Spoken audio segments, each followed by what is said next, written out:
This tutorial is a follow-up to a SKYPE lesson I had today with a student who's working on a game by Kabalevsky. Now, at first glance, a game looks like a very elementary primary level piece. Actually, it's not that primary level as far as I'm concerned. It's in the Opus 39 children's pieces. Each of the Kabalevsky pieces, in general, has a technical challenge. And that's why they're so great, because musically they're very beautiful, have a lot of good content, harmonically interesting, and they teach something. And I love using these pieces with students to teach them, just like Bergmuller, only we're dealing with a more contemporary sound because he lived in the 20th century. And he had a school in Russia where he passed down his knowledge and used his own compositions to transmit certain technical goals that needed to be met. With a game, there's many levels of learning this, and I pointed this out to the student. I didn't want to overwhelm the student with the many levels, but any piece you have to get under the skin of the piece. If you really want to learn it well and interpret it well and play it well, you have to know it on multi-dimensional levels. Even game, which actually goes from the right across to the left with one melody line, has harmonic dimension that's important to interpretation.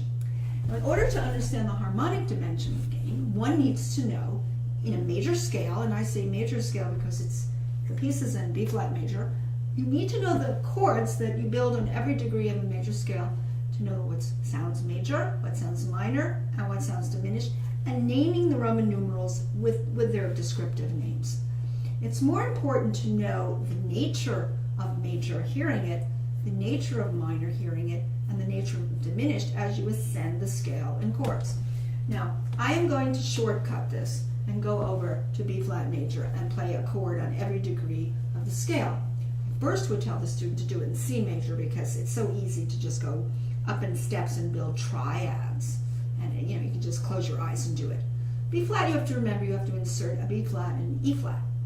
So, I told the student, I need you eventually, after you get your worksheet and you see what is in each level of this, each degree, what is a 1 chord, what is a 2 chord, 3, 4, 5, 6, 7, tonic, supertonic, mediant, subdominant, dominant, submediant, leading tone, tonic. And you know that you want to associate the sounds with each of the chords, the affect of the chords.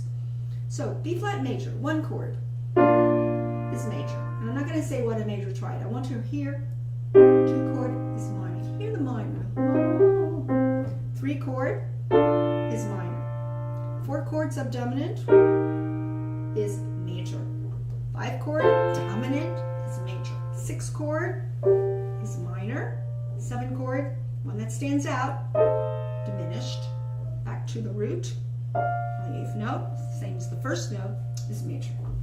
It's very important that the student ingrain that, because the game is a series of chords many times in many measures. They're going across, and we want to know the harmony. Now I'm going to do that first. In the first measure of game, you have a broken chord, this one. It's really the tonic, it's just inverted. The second one you could say technically is a 7 chord, okay, diminished. The third one is a 6 chord. And that is so beautiful, because if you do 3 blind mice under that, and you do the stereotypical 3 blind mice, it would be 3 major, tonic. But the composer does something different that makes this compositionally more interesting. He goes the 1 chord, the 7, and the 6 chord. That is so beautiful. And someone would say, well, this piece goes by so fast, and you can't do anything with that 6 chord. Oh, yes, you can. You could do something to nuance that 6 chord that it's a surprise, whereas another player, it just goes by. We'll get to that. Then it goes from the 6 chord to a dominant 7. I'm just blocking out the harmonies to a 1 chord, to a 2 chord, to a 5 chord without the 7th. Now, guess what? Not a 1 chord, but 6 chord. And when I play it, I'm going to make note of that. And then another 5 chord, 1 chord, 6 chord, and this is, you can say that is a 2 chord with a 7th. But I'm going to look on top. It's a D minor chord, it's a 3 chord, and then he has a 5 chord, and he has a 4 chord, and he has a 3 chord, 2, 1. That's that's nice. 3, 2, 1 is easy. 3 blind mice. Back to the 2 chord. 5, 1. Now, everyone says, why do I have to know all this? Simply because, as I said in the prelude by Bach, certain chord progressions lead us in certain affective directions with the piece. That means there's an emotional component. It doesn't have to be Tchaikovsky and you're crying all over the place. In a slow movement. No. But the Russians they're wonderful that way. And any composer that decides to insert a 6 chord as a substitute to 1 or go from a 5 to a 6, there's something you have to bring out. Now, above and beyond that, the technique of playing the game is the composer wanted slight accents on mostly the first beats, actually the first beats of each measure. But he says here, according to the preface, that there should be slight emphasis, not hit you over the head with it. First thing I told the students to do is so let's block out the right hand. Now, one would argue that, but you can't do that because the right hand belongs to the left because it's going across as a melody. But nonetheless, I like to know the positions of my fingers, and I will start with the top. I notice parallel thirds. I notice this. I'm blocking the first 2 notes, and then I notice that.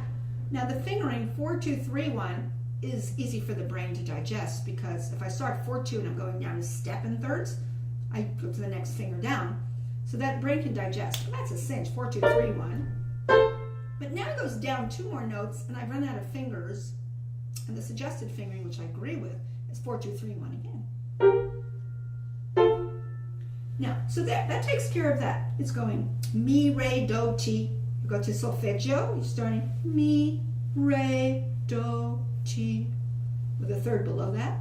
The left hand, and again, the left hand's going to be part of going across. Still, I want to know what it's doing. It's going sol, fa, mi, fa. It doesn't go straight down. It goes sol, fa, mi, fa. Okay, go back to this. Mi, re, do, ti. Forward wrist. The reason I'm doing the forward wrist is I don't want to start playing these fingers down and get all tightened up down here, and then I run out of energy and the whole thing collapses on me. Start with this big energy. After just that little fragment, the student then is instructed to play the 3 notes, right and left, like this, like this, like this.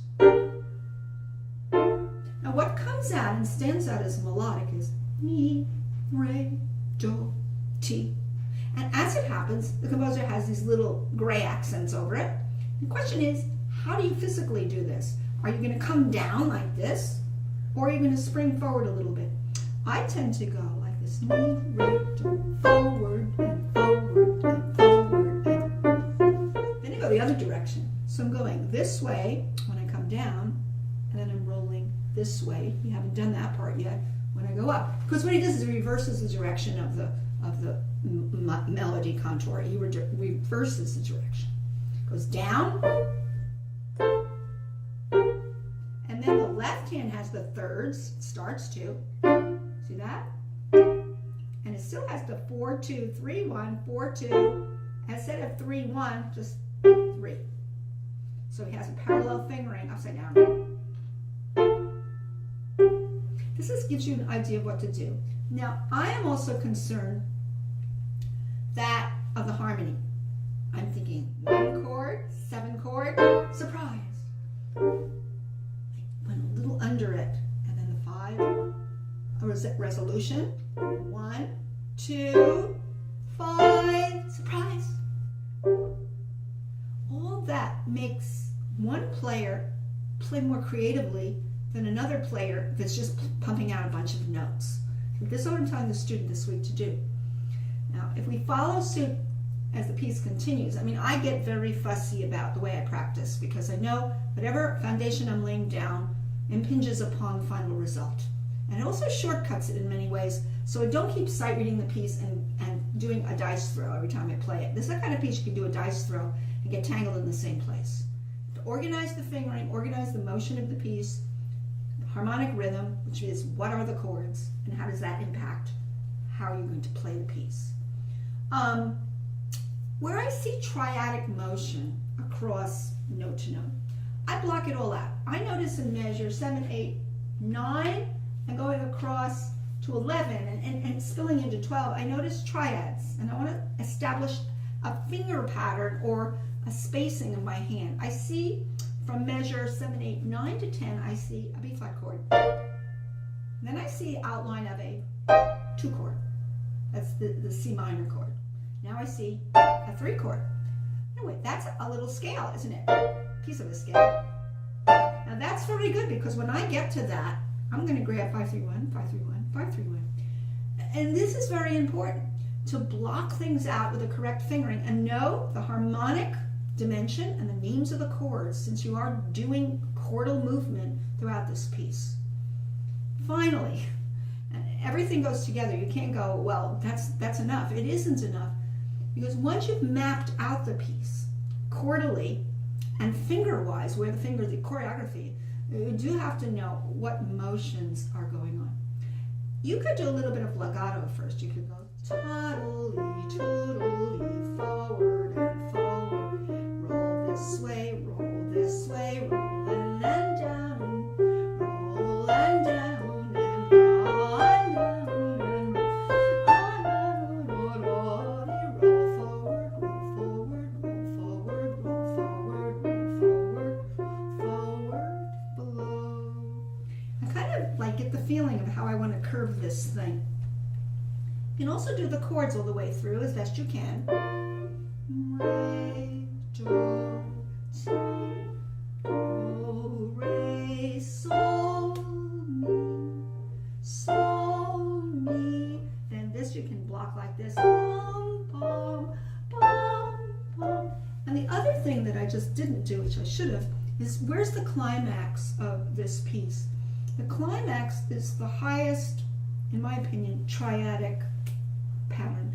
It's measure 13 going into 14, where it peaks on the 3 chord.